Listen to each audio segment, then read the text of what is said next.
Diarra pour la prochaine Coupe d'Afrique des Nations. Si tout se passe bien comme prévu dans son rétablissement, Habib Diarra war na bokk waaye tamit war na participer à la prochaine Coupe d'Afrique des Nations 2025 avec les Lions. Sunderland ne devrait pas poser son veto sur la convocation de son milieu de terrain sénégalais, qu'il faudra néanmoins gérer très soigneusement en sélection. Alors son entraîneur jot na yëkkati ay kàddu moom it ba tey mi ngi def ay précisions. Donc Habib Diarra moom dañ ko opéré woon d'une blessure à l'aine depuis le 22 septembre dernier. Donc jamono ji nag mi ngi nekk sur la dernière ligne droite de sa longue convalescence. Sauf rechute, le milieu de terrain de Sunderland devrait reprendre l'entraînement partiel. Donc sauf rechute te ñaanuñu ko yàlla sax, il devrait reprendre l'entraînement partiel au tout début de la deuxième semaine du mois de décembre. Une semaine entière à s'entraîner lui suffira alors pour espérer retrouver la compétition. Ainsi, le joueur de 21 ans devrait bel et bien être convoqué par Pape Bouna Thiaw pour la prochaine Coupe d'Afrique des Nations. Sunderland nag jamono ji ñi ngi prôner le dialogue pour mieux gérer son retour. C'est un circuit très important. Fii am na solo. Parce que dans ce genre de situation, joueur bi club bu mu nekk, le staff médical, les dirigeants war nañu rentrer en contact par le staff médical de l'équipe nationale du Sénégal. Parce que je pense que la dernière fois, le cas Assane Diao a été un exemple. J'ai fait le rappel match yi nga xamante ne football na ko laataa muy ñëw avec la tanière. 90 minutes face au Napoli avant de rejoindre équipe bi nga xamante ne moom mooy Sénégal. Joué na contre Parme, joué na contre équipe bi nga xamante ne moom mooy Hellas Vérone. Et Cesc Fabregas xam na nan la ko doon utiliser loo. Donc si Assane Diao n'était pas dans une aptitude wala nekkul woon dans une forme 100%, Pape Bouna Thiaw du ko indi dans la tanière. Léegi nag il y a eu des précisions parce que la Fédération sénégalaise de football dañu génne un communiqué leeral. Assane Diao n'avait pas participé à l'entraînement collectif de l'équipe. Ah oui. Parce que dafa indaale blessure. Léegi nag am na ay risques yoo xamante ne doo ko jël. Et je pense qu'aujourd'hui au niveau de ce staff médical des Lions, il y a des personnalités aguerries dans la matière. ñoom itamit xam nañu exactement quelles dispositions et quelles précautions prendre encore une fois pour préserver la santé du joueur. On va revenir sur le cas de Habib Diarra. Donc club de Premier League susceptible d'être le plus impacté par cette CAN, parce que dafa am ay joueurs yoo xamante ne ñu ngi ci équipe bi di Sunderland dañu war a ñëw rejoindre seen équipe, surtout au niveau de leur milieu de terrain. Noah Sadiki, RDC, Habib Diarra, Sénégal. Et depuis le début de saison, avant la blessure de Habib Diarra, il y a un milieu de terrain composé de Granit Xhaka, leur capitaine, qui se retrouve comme sentinelle, nekk un international suisse, passé par cette équipe d'Arsenal, fa la jóge dem fa li nga xamante ne moom mooy ca Bayern Leverkusen, où il a remporté la Bundesliga sous les ordres de Xabi Alonso. Il est venu avec son expérience pour accompagner les jeunes joueurs. Waaye nag am na beneen africain boo xamante ne mi ngi ci bile équipe muy Talbi, nekk un ancien joueur passé par le championnat belge ci équipe bi di Club Brugge. Yàgg nañ ko gis muy football la Ligue des Champions bi muy nekk Club Brugge. Si seen couloir yi on avait Talbi ak Antonio Nusa, nekk un international norvégien, jamono ji mi ngi football en Bundesliga, plus précisément ci équipe bi nga xamante ne moom mooy Leipzig. C'était juste une parenthèse. Donc jamono ji nag Sunderland dina bokk ci club yi nga xamante ne CAN mi dina leen impacté.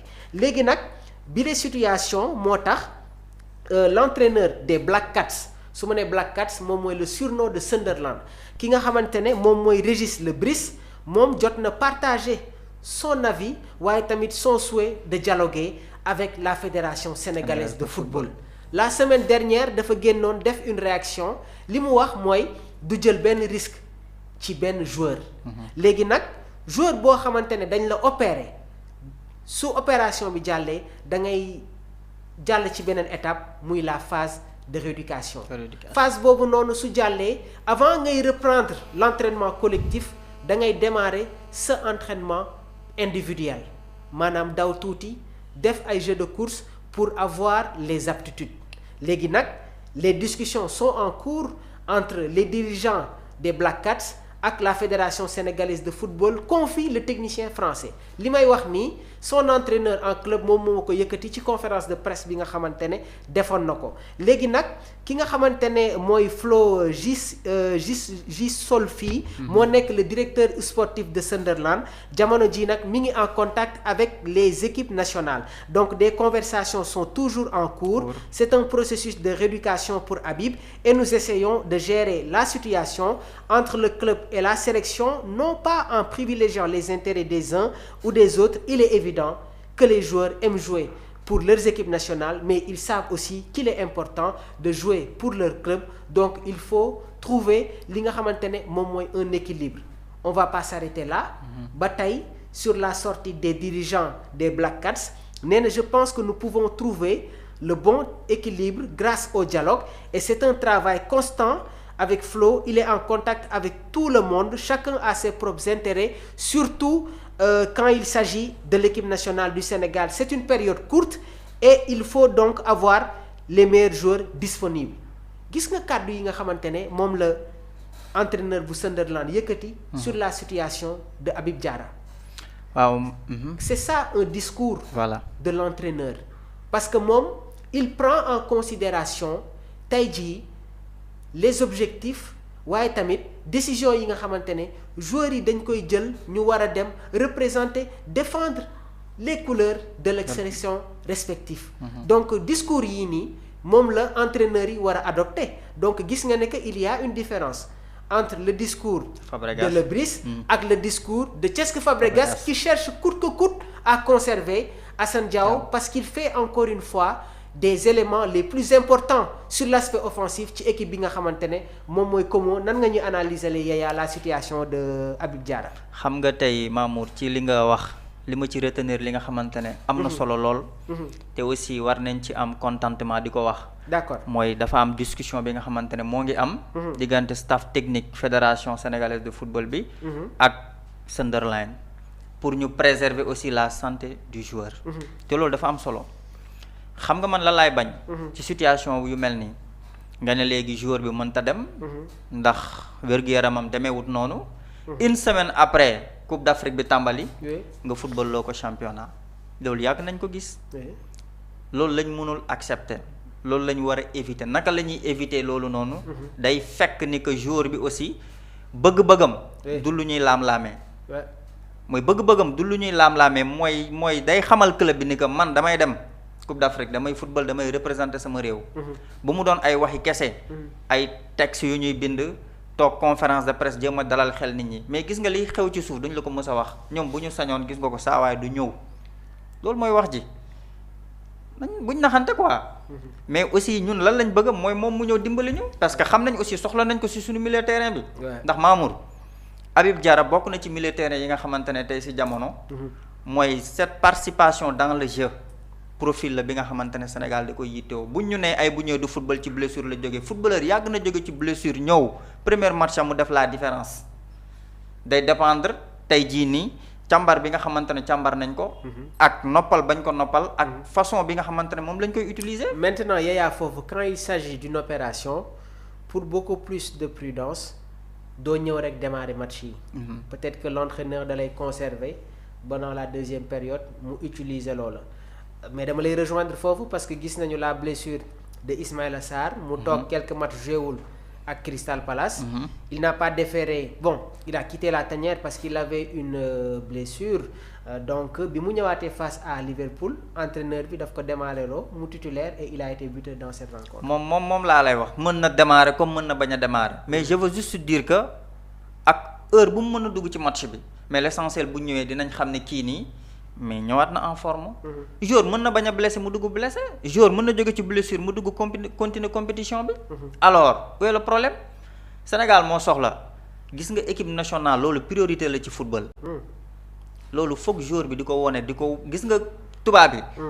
mais tey jii nii lu mel ni coupe du monde ak yeneen coupe yi nga xamante ñoom dañ koy football seen biir doo dégg benn coow mais s'il s'agit de la coupe d'Afrique des nations. c'est ça le problème. c'est ça le problème. entraîneurs yi dañuy génn. exactement ku nekk yuuxu. kii dafa blessé kii warta dem na ba ñenn ñi sax génn heure bi nga xamante ne waxtu bi nga xamante ne Coupe d'Afrique da ko doon am est-ce que duñu xool décalage mois yi yooyu yëpp dund nañ ko fi. parce que gis nañu la réaction de Boulaye Dia ak yeneen joueurs ñu ne CAN bi sax war nañu xool vraiment période boo xamante ne période bi fa lañ ko war a jouer parce que il y a des impacts, il y a la concurrence en club, il y a les risques, donc nekk na tamit une période, il faut le dire, compliquée pour les joueurs yi nga xamante ne ñoom ñoo war a représenter les pays africains. Mais c'est juste que aussi ñoom ñu am compréhension ñu xam ne lii ni compétition bu mag la. exactement sànq waa ji wax na ko Coupe d'Afrique nekk na compétition bi nga xamante ne tey si jamono ña koy seetaan c'est partout dans le monde.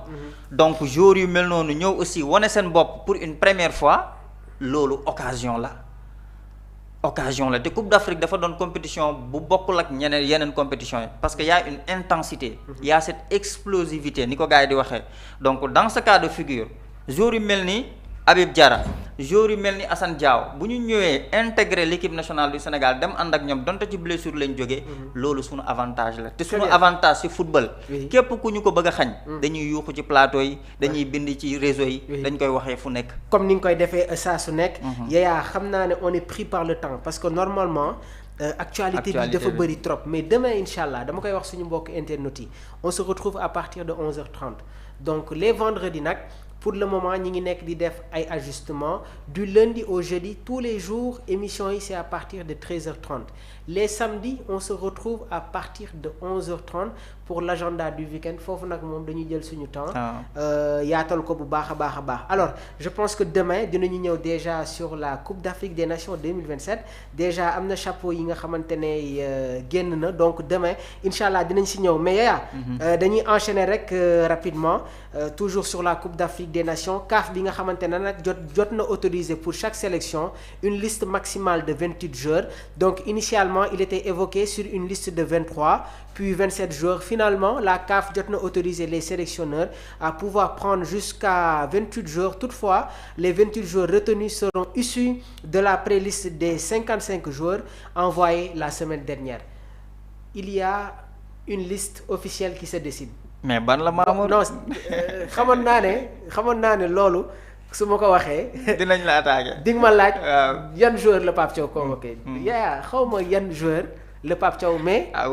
on peut avoir une idée. Il y a des joueurs yi nga xamante ne ils feront partie du voyage. Edouard Mendy. Yann Diouf. Mori Diaw. Krépin Diatta. liste bi la de bind leen da leen di nax. Antoine Mendy. El Hadj Malick Diouf. Ismaïl Jacobs. Kalidou Koulibaly. Abdoulaye Seck. Mamadou Sarr. Moussa Niakhaté. Pape Alassane Gueye. Pathé Ciss. Habib Diarra. Pape Matar Sarr. Idrissa Gana Gueye. Lamine Camara. qui a fait son retour. Sadio Mané. Iliman Ndiaye. Ismaïla Sarr. Ibrahima Mbaye. Cheikh Tidiane Sabali.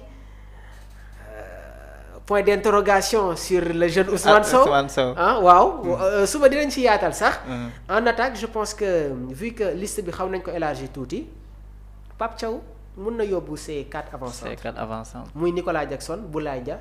Chérif Ndiaye Habib Diallo léegi nag dafa am ay joueurs yoo xamante ne contre le Kenya ñenn ñi Pape Thiaw xaw na leen utiliser donc xëccoo bi foofu la. donc joueurs yi nga xamante ne ñoom ñoo mujjee ñëw surtout au niveau du milieu de terrain wala ñi nga xamante ne nekkoon nañ fi amuñu un temps de jeu conséquent leur dernière prestation avec leur club moom mooy déterminer seen ticket seen billet pour la prochaine Coupe d'Afrique des Nations bul ma dugal yaay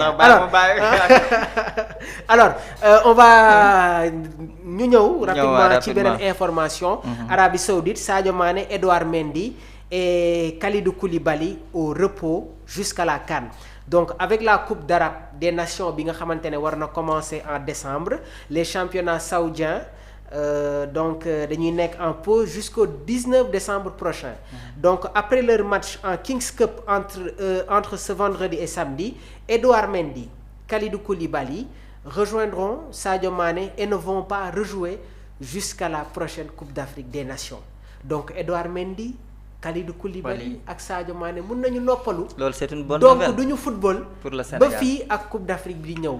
de même que Idrissa Gana Gueye mais ñi ngi xaaral ni les dernières décisions yi nga xamante ne war na jóge ci équipe bi nga xamante ne moom mooy Everton mais je pense que aujourd'hui si les cadres se reposent, parce que suñu waxee Edouard wax Kalidou wax Sadio, c'est la colonne vertébrale. Donc la préparation nag de la Coupe d'Afrique des Nations va débuter plus tôt que prévu pour 3 cadres de l'équipe nationale du Sénégal pour se centrer pleinement à la Coupe d'Arabe des Nations de la FIFA prévue du 1er au 18 décembre au Qatar. L'Arabie Saoudite a décidé de mettre en pause son football des clubs à partir de ce samedi 29 novembre. Donc seuls les quarts de finale de la Kings Cup seront disputés entre ce vendredi et samedi demain. Donc cette compétition nag ne concerne plus Sadio Mané bi nga xamante ne Al Nasser dañ ko éliminé, Al Ittihad moo ko éliminé lors des 8e finales sur le score de 2-1. Donc avant la CAN, le meilleur buteur de l'histoire de l'équipe nationale du Sénégal a donc joué son dernier match avec son club face au FC Istiklol donc ce mercredi en Champions League Tour. Mais l'ancien joueur de Liverpool et du Bayern Munich n'est pas le seul à se mettre au frigo à un mois de la Coupe d'Afrique des Nations. Edouard Mendy, Kalidou Koulibaly le rejoindront bientôt dans cette liste. Le portier d'Al Ahly et le défenseur d'Al Hilal sont engagés pour les quarts de Kings Cup et Al Ahly war na affronter Al Qadsiya ce vendredi, puis Al Hilal war nañu dem défier Al Fateh ce samedi, en espérant que tout se passe bien pour Edouard Mendy et Kalidou Koulibaly lors de ces rencontres. C'est donc des cadres très frais avec Sadio Mané que Pape Bouna Thiaw retrouvera dans 2 semaines. Mu nekk tamit une excellente nouvelle pour la tanière, effectivement. Si nos cadres se reposent d'ici la Coupe d'Afrique des Nations, surtout Sadio Mané, Kalidou Koulibaly et Edouard Mendy, qui ont dépensé énormément d'énergie sur ce début de saison avec leur club, je pense que c'est une très bonne nouvelle, Yaya. waaw c'est une très bonne nouvelle comme ni ma ko waxee sànq ba ngay tàmbali, juste xam nga souligner nga li nga xamante ne mooy la colonne vertébrale de l'équipe nationale du Sénégal. na nga Edouard, Kalidou, Sadio Mané, Idrissa Gana Gueye ay mbiram leeragul ndax dina football avant ou après, mais li gën a wóor boo xoolee selon mbir mi nu mu demee ak carton rouge bi nu mu ko jëlee nañ jàpp ni que peut-être Coupe d'Afrique des Nations lay footballaat. Donc lu ni mel bu amee ñu am ce repos là, loolu intérêt Sénégal la, avantage Sénégal la.